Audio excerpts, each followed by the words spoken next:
Hey guys, here we are on episode 3 of 2d6 Dungeon with Talon the Brute. The big goal for today is to finish level 1. That's really what I want to do, but really what I have to do is explore kind of the rest of this area here until finally I find the stairs that go down. The last thing I was in room 16 where I found a fountain room dedicated to Muratini. And then I went up to the surface and I sold a whole bunch of stuff. And when I was out shopping, I bought myself a male coif. We can jump over here to my character sheet so you can take a look at it. You notice I've improved the character sheet a little bit. And I have bought myself a male coif, which is really nice. It blocks on primary 6s and secondary 4s with -2 damage, which is, I really hope that's going to help me out quite a bit. Come along, and I made some healing bombs. So that's added in. That gives me an additional 10 hit points right there. So let's go to the dungeon. And I'm currently in room 16 down in the bottom left there, and I'm going to go ahead and go west from here. And that's a 5x4. Oh, it looks like it's going to go right up to the wall here. Okay, let's knock that door down to the west and see how big that room is on the other side. Yeah, that's a good medium-sized room. Okay. And as I peer into the room, what do I see? Inside this room is a bone arcade. This room has been lined with bones. All are set into rock and cannot be moved. The air is warm. Ooh, you spot a bone disc with 3 slots and pick it up. You may apply 3 identical gems. Interesting. Okay, there's 2 doors coming out of this room. And they're wooden doors. Okay, so let's put a door there and a door there. Let's find out what this bone disc is. Okay, so this bone disc, if I can find 3 gems and put it into there, then I could roll on that table to find out what those gems do. Let's move on. I'm going to go ahead and move north. Just like before, I'm going to kind of hug the wall, and I'm just going to go straight up. The 2x1, so there's a bit of a corridor here.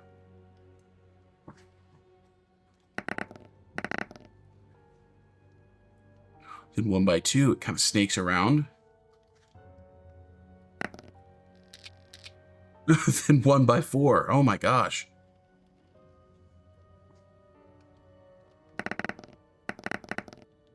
Another 1x4? This is a long corridor. 5x1, what is going on? 3x4. There's finally a room here. That's incredible how much it curved around. I'll tell you what, this room is going to be kind of in this little void right here. There we go. That's crazy, which means that I'm going to just say that this came up here and they both went to the same long winding passageway. What is in this room? Oh no, there's some bear cages in here. Upon the dirty floor are 2 tall cages. In one is a large brown bear. It roars, rattling the cage. The cage door stands ajar, and horrified, you see it swing open. The brown bear attacks. That means it's time for combat. This brown bear has 14 health. It has a paw swipe and primary 3s to interrupt me for -2 damage. My attacks are on a primary 5 and 2, so the swipe is not gonna stop me at all, but it has its right claws for double 3s and left claws for double 4s. The nice thing is those left claws with double 4s, that's what I got the male coif for. My secondary 4s have a -2 for the left claws. Okay, let's hope he can get the left claws every time. Let that coif stop him. With a 5-5, I can't get that down to a 5-2. That's going to stick at a 5-3 is the best I can do. Okay, the bear, which has 1 shift, rolls a 1-3, so I can get up to a 2-3. That's the closest I can get, but it misses. Okay, let's go to round 2. My attack. I roll a 3-2. With 2 shift, I can turn that into a 2-3, which is a sudden whomp. And even though my character sheet shows a d6, I need to expand that a little bit. It's actually a d6 plus 1, you can see. So, let's roll a d6 plus 1, see how much I do. 6 damage! Nice. Okay, the brown bear is enraged. Attacks back. I rolled with the wrong dice, but forgive me. It's a 4-2. It has 1 shift. It can take that to a 4-3, but not quite to a 3-3 or 4-4. Yeah, brown bear misses. It is now round 3. And I attack. And I roll a 3-1. On round 3, we still don't have any extra shifts. I only have 2 shift. Fought with a 3-1. I can get up to a 2-2, but I can't do a 2-3. I miss. Okay, the bear rolls a 3-6. Okay, so the bear still can't quite hit me. Okay, we're being nice and defensive so far this fight. Still avoided that damage. Okay. It is now round 4, and in round 4 we each get an extra shift, so I have 3 shift this fight. And I roll a 4-6. With 3 shift, I can get that 4 down to 3. 6 down to 5 is 1, and 4 down to 2 is 2 more. Okay, I can do a pommel womp for a d6 plus 2. Let's roll it. Or for a d6 plus 1. Okay, so I do another 3 damage. But the bear, with 2 shift now, is even more dangerous than before. Rolls a 5-2. The 5 can get down to 3, but the 2 can't get up. 5 can get down to 4, but the 2 can't get up to 4. Okay. The bear misses again. Excellent. This is actually turning out all right. Let's go to round 5. With an extra 2 shift now, so we're at plus 4 shift. I roll a 3-6. Oof. At a 3-6, I need at least, well, 6 down to 3, and a 3 down to 2. That's 4 shift. Okay, I can do a sudden whomp. Excellent. Let's roll. For 4 damage. Oh no! No, it's at 1 health. Okay. It's gonna hit me this round. I'm absolutely sure of it. 5-3. It has 3 shift. It can do a 4-4 or it can do a 3-3. Because I have to choose whatever damages me the most. It shifts it down to a 3-3. It hits me with those right claws for a d6 of damage. For 4 damage. Ouch.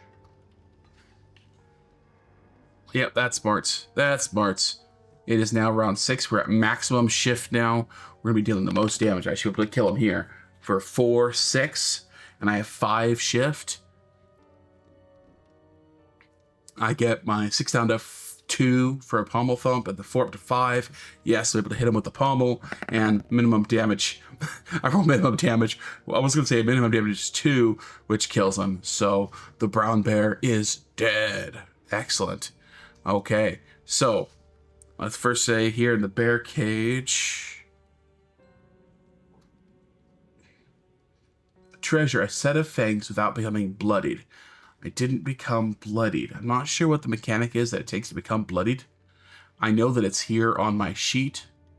Don't know what it takes to become bloodied, but I haven't seen that in the books. I only took 4 damage at once. Oh, okay.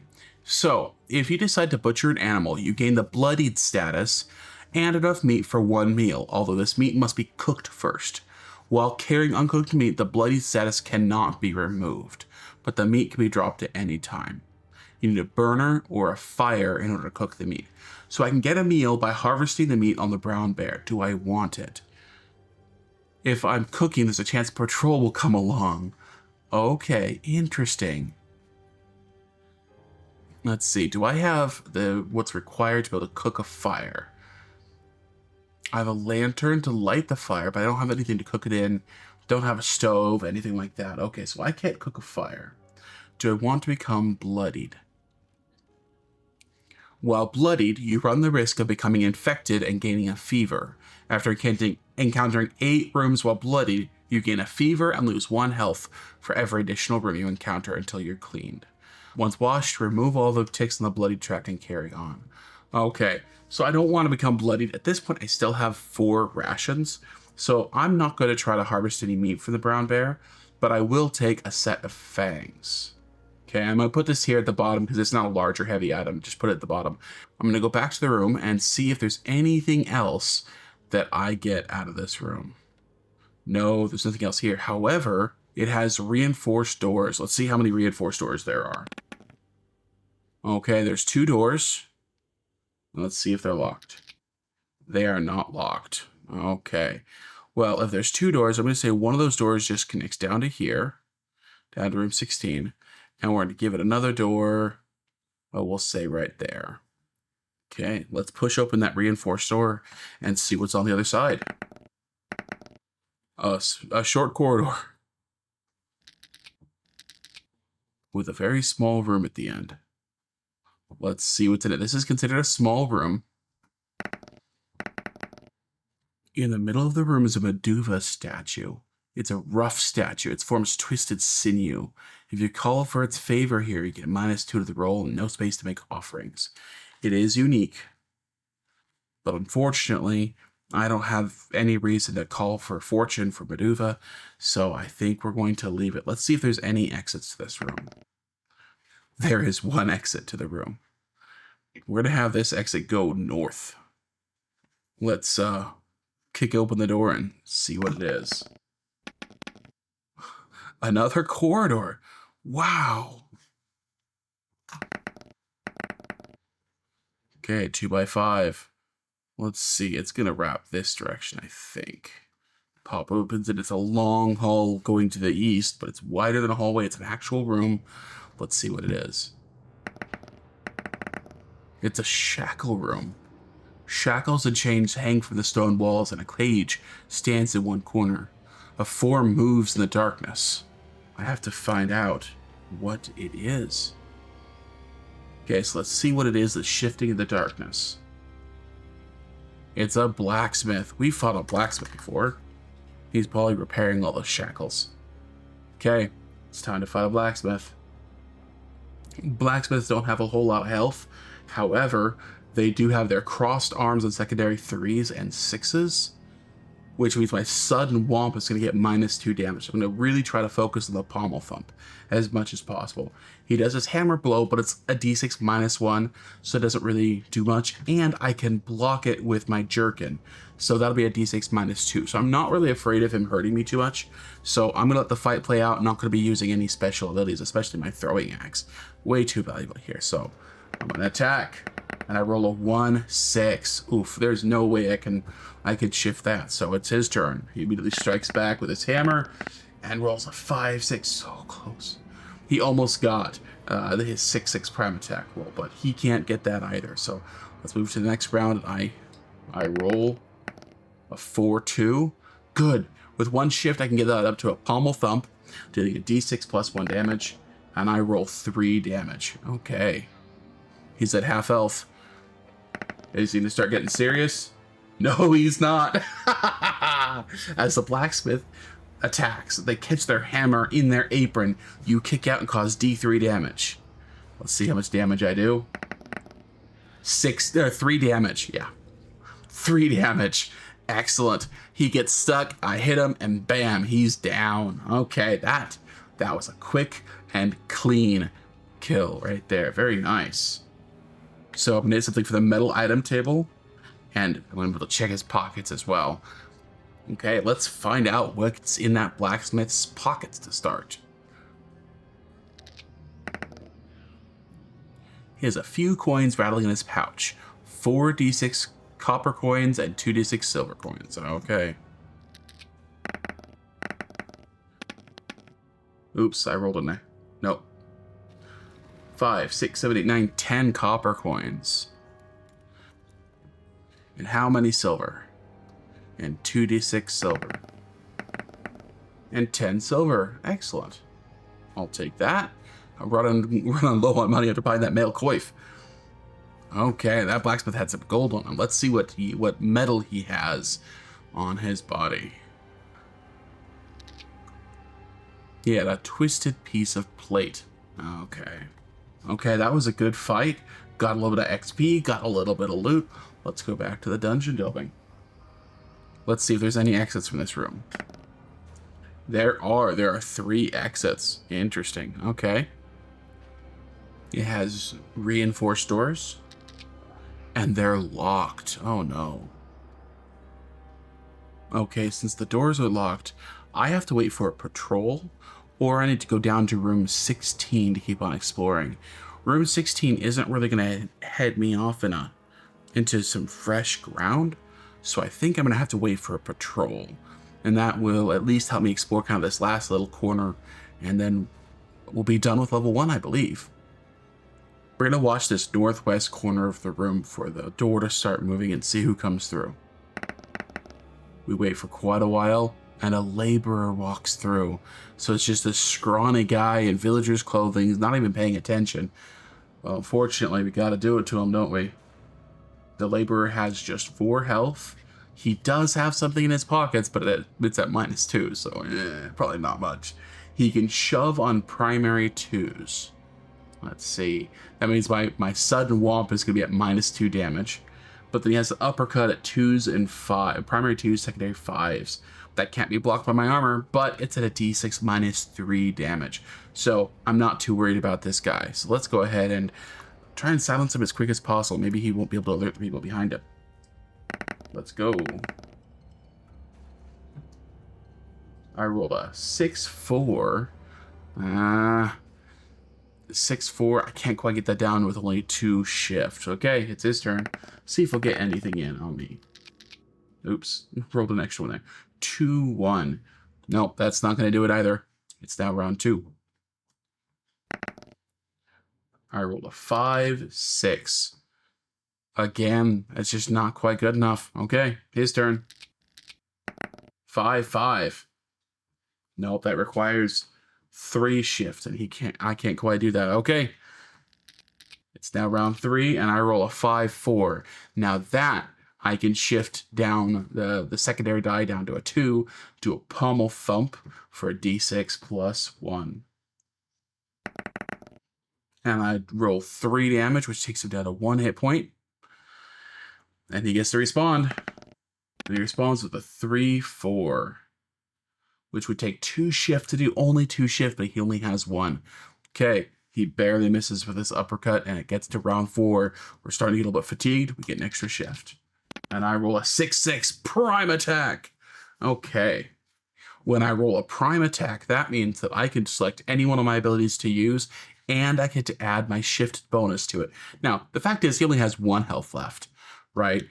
So if I use my pommel thump, which is going to do a d6 of damage, add 1, add 2 more, I'm getting a +3 damage to this. Let's see how much I do. Of course I roll a 6. Of course I do. 9 damage. It got to the point where this guy was starting to make some noise. I had to end it, and end it I did. Goodbye, poor soul. You are now at 0 health. I get 5 XP for that valiant fight of mine. Oof. Oof. I get to loot his pockets. I don't think there's going to be much in here, but we will see. I rummage around in the pouches, in his pouch, and I roll a 6-6 again. Of course.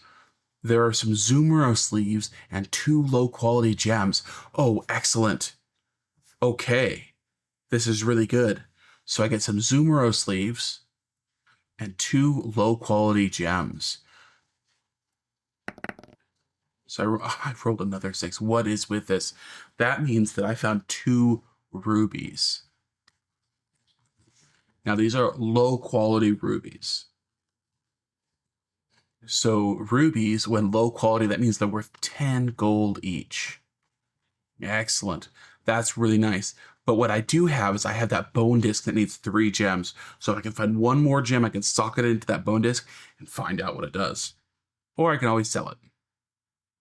Okay, that means that this door has now been opened, and I'm going to go northwest. I'm going to open the door slowly and peek through, see where he just came. And of course, it's a corridor. I creep down the corridor, and I come to a fairly large room. Okay, let's sneak into the room and find out what's in there. It's a resting lounge? There are benches and armchairs lined along the walls here. The floor is littered with boots. But there might be a mercenary here resting. Let's see what it is. There's a mercenary here resting. They rise from their chair and you must face them. Okay, let's face it. We fought a mercenary before. They are a tough fight, but I think we can do it. Okay, the mercenary has 15 health which is a lot. Even with my, with leveling up, it takes a number of hits for me to kill a mercenary. So mercenary has 15 health. It has an interrupt, a breastplate of primary 2s and 5s. Wow! -2 damage on both my attacks. This attack is going to be brutal. Its sword swipe that does a d6 -2 damage is primary 4s, so I'll get -1 damage on that, but nothing to block the Savage Blow, which is his big attack. With 15 health, I'm somewhat worried about this. So what I'm going to do is I'm going to throw this axe. I'm going to throw an axe at him, try to deal 6 damage to him, and kind of knock him down a little bit, because otherwise he's going to take a big chunk of my health. Okay, so to throw my axe, I have to roll for an attack like a normal attack, and all I have to do is not hit one of his interrupts. Okay, I roll a 5-4, which means it did hit his interrupt. So now I get to subtract that interrupt stat from the damage stat. So instead of dealing 6 damage, it dealt 4 damage, and the throwing axe is broken. Ouch. But that takes him down to 11 health. That throwing axe is busted. But now it's the first round of combat, and with only 11 health, I'm a lot more confident that I can kill this guy. So let's go ahead and attack. And I rolled a 3-1. Not with rolls like that, I can't. Oh no. Okay, I can't hit him with that. Luckily, he still only has 1 shift. So that's a 5-1. Okay, with a 5-1, he's not able to get me. So now it's round 2. And I rolled a 4-3. And I have 2 shift. I get that to be a pommel thump, which is going to do a d6 -1 damage because he has his interrupt of -2. So we'll do a d6 -1. So I do 1 damage to him. Okay, got him down to 10. He's already down by a third. That's fine. I'm confident in this. He rolls a 2-3. Now, that allows him to switch. He can shift that down to a 1-3 for Savage Blow for a full d6 of damage. For 1. Okay. I could take 1 damage. I'm fine with that. That's not bad. Okay, it is now round 3. A 4-1. I could bump that up to a 5-2. Yeah, I can do a pommel thump again for a d6 -1 damage. But I'm chipping away. So for another 2 damage. Okay. We're breaking him down. He's down to half health. It's his turn. He rolls a 3-1. Okay, with a 3-1, he can't do anything. Good. We're now down to round 4. We have an extra shift, so I have a +3 shift, and he has a +2. Oh, and I roll a 1-3. Okay, I can shift that to 2-3 for a d6 plus. No, for a d6 -1 because he interrupts both of us. No matter what, he interrupts. That's right. Okay, so a d6 -1. Let's do it. For another 3 damage, chipping it away. His turn. 1, 2. Well, that's going to be his Savage Blow for a d6 of damage. Okay, 2. I could take 2. That's not terrible. It is now round 5, which means I get a 2 shift. So with a total of 4, I'm going to be able to hit this guy. That's a 6-3. I can shift that to a 5-2 pretty simply. Let's do another d6 -1. Oh, no. His breastplate, man. I want that breastplate. Okay, it's his turn. With 3 shift, what is he going to do with a 4-6? With a 4-6, he can get in a sword swipe, but he can't get in a Savage Blow. Okay, so he's going to be doing a d6 -3 damage. Yes, okay. Within that round, both of us were able to hit, but only damaging armor. It's now round 6. We're now at maximum shift. 5, and I roll a 3-5. Can't do a pommel thump, but I can do a sudden womp with a 3-5. Yeah, I could do that for a d6 -1. No! Oh gosh, okay. He rolls a 2-5, which he could bump up to a 4-5 easily, but can he do a 1-3? Yes, he can do a 1-3 because that takes 3 shifts, and he has 4 right now. So he deals another Savage Blow. And this one hits me for 2 damage, right? Okay, I'm down to 11 health. I'm almost down to half. I don't like this. I'm ready for this to be over. We're now down on round 7. At this point, any dodge-based or movement-based interrupts would go away, but right now it's just pure armor. So nothing changes. I roll a 3-5. I get the 3 down to a 2, the 5 down to a 3. Yeah, I'll do my sudden whomp. Let's do it. D6 minus 1, 3 damage. Oh, just him down to 2. He rolls a 5-2. What can you do with a 5-2? 5 down to 4 is 1. 2 up to 5. That costs him 4. But he has it. He's able to do a Savage Blow again. I've taken so many hits from this guy. For 2 damage. Oh man, I'm at 9 health. This is not good, guys.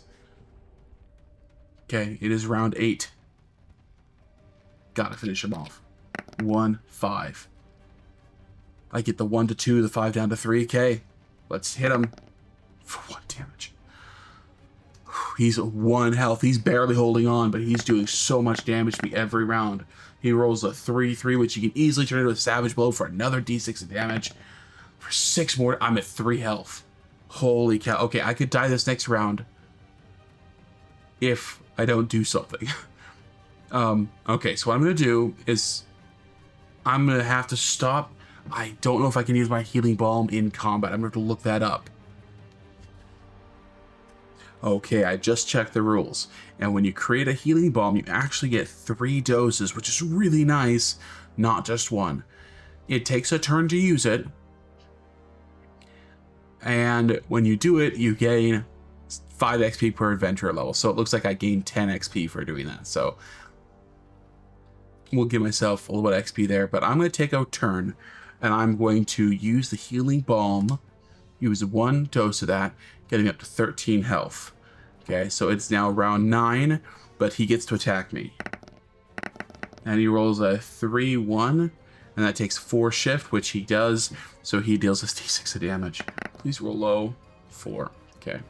Well, that kept me at a sudden death range.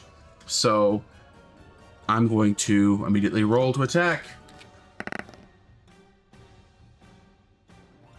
With a 2-6, I could bring that down to a sudden whomp and guaranteed kill here.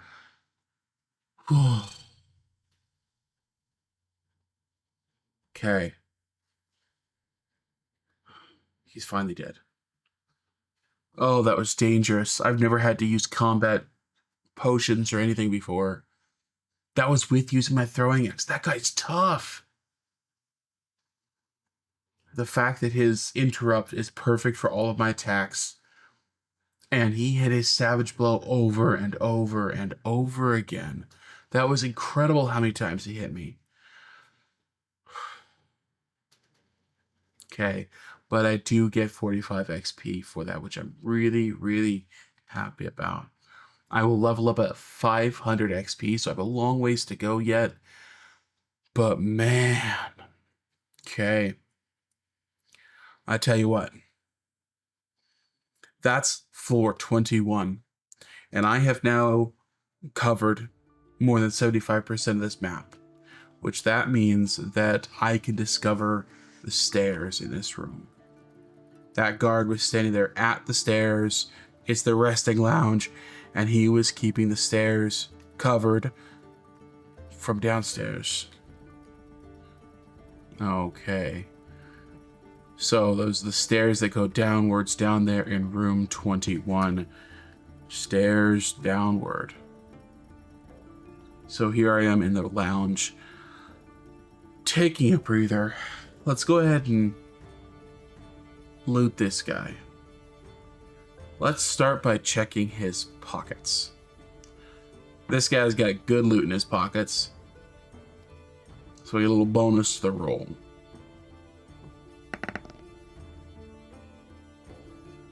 There's a bunch of silver coins in his pouch. Okay.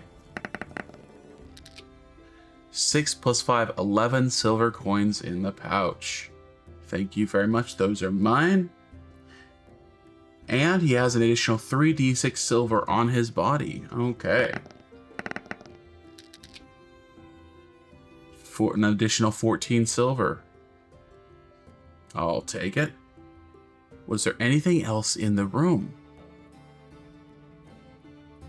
No, there's nothing else in the room. Okay, well then I think it's time to go down the stairs. But that's, I think, where we're going to leave it for today. Next time, we're going to start up on floor 2 of the dungeon. Thank you guys for joining me. This is a whole lot of fun. I hope you guys appreciate a little bit better layout this time. I hope to continue to improve that and iterate on it, make it better each time. I have to say, I got a little bit scared here. I'm at less than half health. I'm about to go down to 4-2, so I might need to take some of that healing balm before I even go down there. But I have some good loot.